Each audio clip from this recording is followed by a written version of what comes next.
I thought I'd turn the camera on for a second and show off my new campsite. You know, since I didn't pre-reserve in advance like you should, and trust me, the way the online system is set up is pretty screwy. It takes a second to comprehend and how to navigate it. But so what I did this morning, got up and went over to the board where they post what sites are available for the day. And they had site 38. So immediately I was like, all right, Ben, you got to go on this mission, figure out how to secure the site.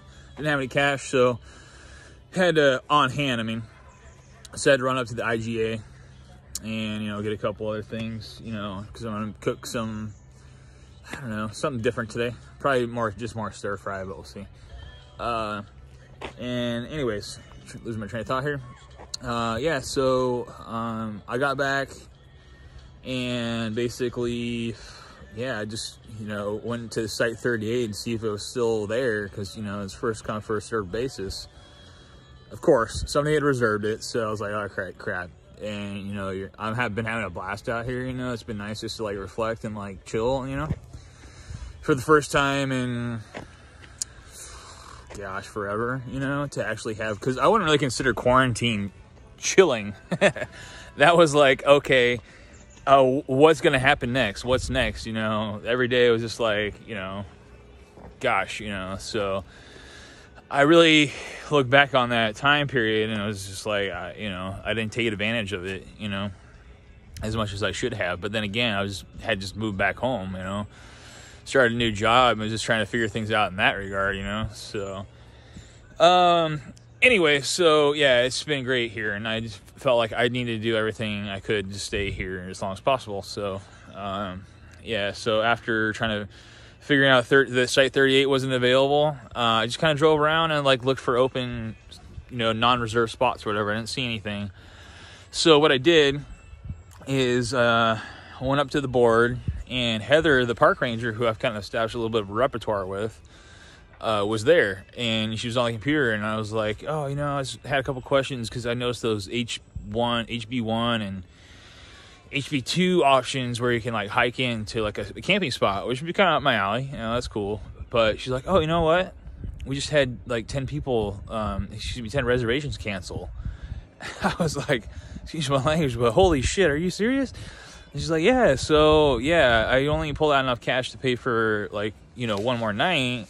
So, but I was like, you know, here's the money I have right now, and, you know, just give me a good site recommendation, and, you know, and then tomorrow before checkout at 1, I'll come by and pay for, you know, the next day. So it's pretty much what I did. So I'll end the cut the camera off right now so I can flip it around and then show you kind of what's pretty cool and unique about this little spot. Do a quick walk through.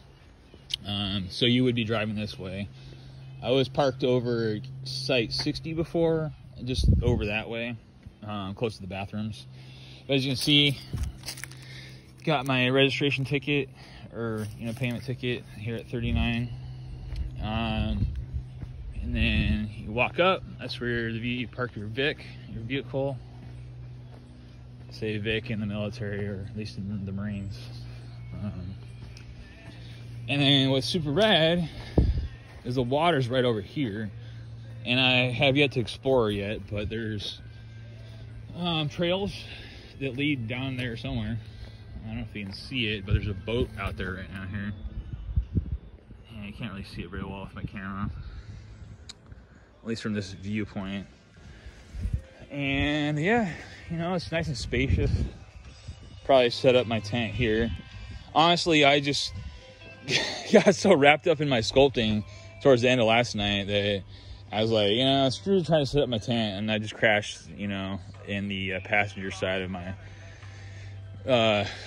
Mountaineer. So, but yeah, I've got these contractor bags, man, they're so handy. You know, they're just basically a giant sandbag. All my Marine homies who are watching will understand. You know, it's that woven plastic material. God knows how many sandbags I filled when I was serving the Marine Corps. And, you know, still got plenty of ice in my semi-contractor bag cooler situation. All my dried goods. You know, I picked up some more bread and things at IGA. And, yeah, you know, sipping on some good old American Budweiser. You know, not going crazy on the alcohol this weekend. Just chilling. Got 100% natural lump charcoal mixed with hardwood. I thought that'd give it my food a little bit more flavor, what have you. And then, of course, it's definitely a Brad Paisley kind of day. So, you know, he's one of my top 5 favorite country artists in the male category, at least. And then, you know, got all my books and what have you. Whatchamacallit. Yeah, I ain't gonna lie. When I'm camping, I like to have a stove from time to time. You know, throw it out there.